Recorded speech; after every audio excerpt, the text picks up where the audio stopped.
कहते हैं इतिहास कभी न कभी तो खुद को दोहराता ही है और भारत का बंटवारा करने वाले ब्रिटेन पीएम क्लेमेंट एटली और वाइसरॉय लॉर्ड माउंटबेटन ने शायद ही ये कभी सोचा होगा कि भारत के बंटवारे के महज 75 साल बाद एक ऐसा मौका आएगा जब ब्रिटेन के बंटवारे पर चर्चा होगी। और कोइंसिडेंस भी देखिए, इस बंटवारे को रोकना या मुकम्मल करने की जिम्मेदारी एक हिंदुस्तानी मूल और एक पाकिस्तानी मूल के नेता के हाथों में है। जी हाँ, आज ब्रिटेन के प्रधानमंत्री भारतवंशी मूल के ऋषि सुनक हैं और ब्रिटेन से अलग होने की मांग कर रहे स्कॉटलैंड के फर्स्ट मिनिस्टर पाकिस्तान मूल के हमजा यूसुफ हैं। फर्स्ट मिनिस्टर यानी कि वहां का प्रधानमंत्री। अब वैसे तो ब्रिटेन से स्वतंत्र अस्तित्व की मांग यूं तो स्कॉटलैंड सालों से कर रहा है, पर हमजा यूसुफ के चुनाव प्रचार के दौरान सालों पुराने इस स्कॉटिश गुबार को खूब हवा दी गई थी और कहा गया था कि अगर वो चुनाव जीत जाते हैं तो स्कॉटलैंड को ब्रिटेन से अलग कर स्वतंत्र देश बनाने की दिशा में मजबूत कदम आगे बढ़ाएंगे।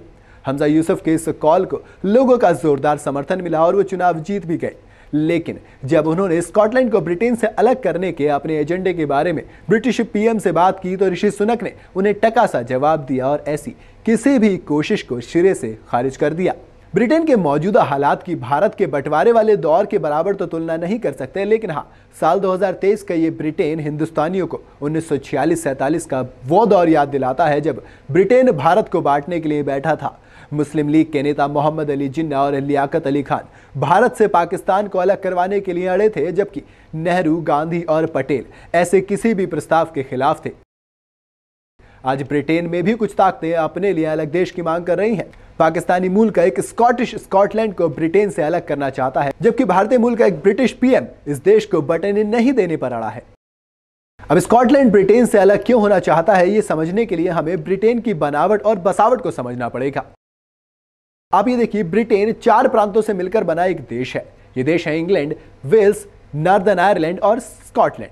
पहले साउदर्न आयरलैंड भी ग्रेट ब्रिटेन का हिस्सा था, लेकिन 1922 में एक अलग देश बन गया और स्कॉटलैंड पहले एक आजाद मुल्क था जो 1707 में स्कॉटलैंड इंग्लैंड में शामिल हो गया और इस नए नक्शे को United kingdom of great Britain नाम दिया गया। इंडस्ट्रियल रेवोल्यूशन के दौरान अलग स्कॉटलैंड की मांग धीमी पड़ गई, मगर 20वीं सदी में ये एक बार फिर से निकल कर आई। पहले विश्व युद्ध के बाद आयरलैंड ने अलग देश की मांग को मनवा लिया, लेकिन स्कॉटलैंड सफल नहीं रहा, लेकिन मांग जारी रही। 1997 में स्कॉटलैंड के लिए अलग संसद की मांग को लेकर जनमत संग्रह कराया गया। जनमत संग्रह यानी कि पब्लिक की वोटिंग की जाती है, जिसका पाकिस्तान कश्मीर में हवाला देता है कि कश्मीर में भी आप जनमत संग्रह करवाइए। तो सेम वही सीन स्कॉटलैंड और ब्रिटेन में चल रहा था। तो जब वहां पे जनमत संग्रह किया गया तो स्कॉटलैंड को इसमें कामयाबी मिली। स्कॉटलैंड की अपनी सरकार बनी। 1999 में स्कॉटलैंड की राजधानी एडिनबरा में संसद की पहली बैठक हुई।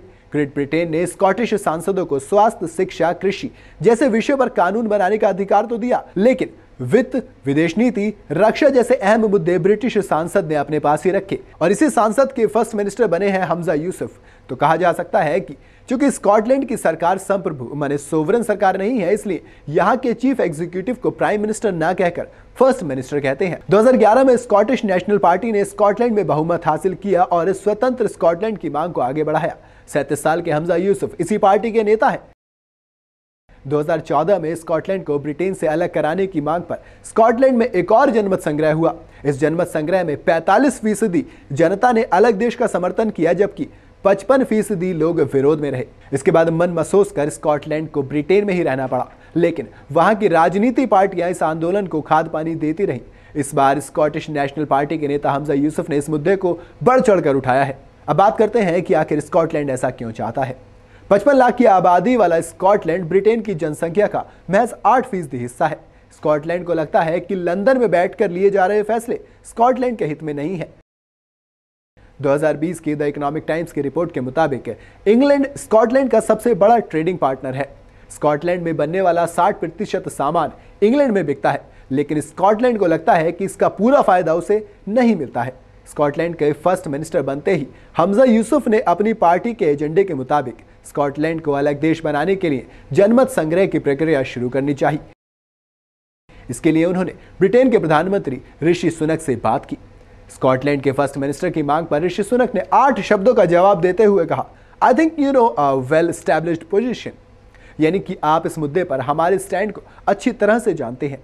ब्रिटिश प्रधानमंत्री के कार्यालय ने कहा कि पीएम सुनक हमजा के साथ महंगाई, नौकरी जैसे मुद्दों पर मिलकर काम करने को तैयार हैं, लेकिन जनमत संग्रह पर उनका कोई फोकस नहीं है। इससे पहले हमजा की जीत पर ब्रिटेन के पीएम ने उन्हें फोन कर बधाई दी थी, लेकिन हमजा ने जब ऋषि सुनक के साथ जनमत संग्रह का मुद्दा उठाया तो पीएम सुनक ने समझाते हुए कहा कि ऐसा करना स्कॉटलैंड के लोगों की मुख्य प्राथमिकताओं से ध्यान भटकाना होगा।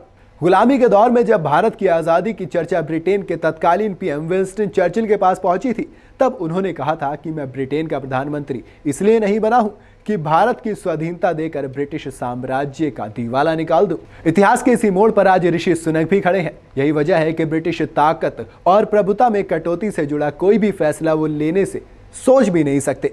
सुनक पर ऊपर से भारतीय होने का भी एक अतिरिक्त भार है जो उनका आकलन और भी कड़ाई से करता है। आपको क्या लगता है कि क्या स्कॉटलैंड अलग हो पाएगा ब्रिटेन से? मुझे कमेंट में जरूर बताइएगा। वीडियो अगर आपको पसंद आई हो तो इसे लाइक और शेयर जरूर करें और जाते जाते चैनल को सब्सक्राइब करना बिल्कुल ना भूलें। नमस्कार, मैं हूं मानक गुप्ता। अगर आपको हमारा ये वीडियो पसंद आया हो तो इसे लाइक और शेयर जरूर करें और हाँ, हमें सब्सक्राइब और फॉलो करना ना भूलें ताकि आप देश और दुनिया की कोई खबर मिस ना करें। तो जुड़े रहिए हमारे साथ और देखते रहिए न्यूज़ 24।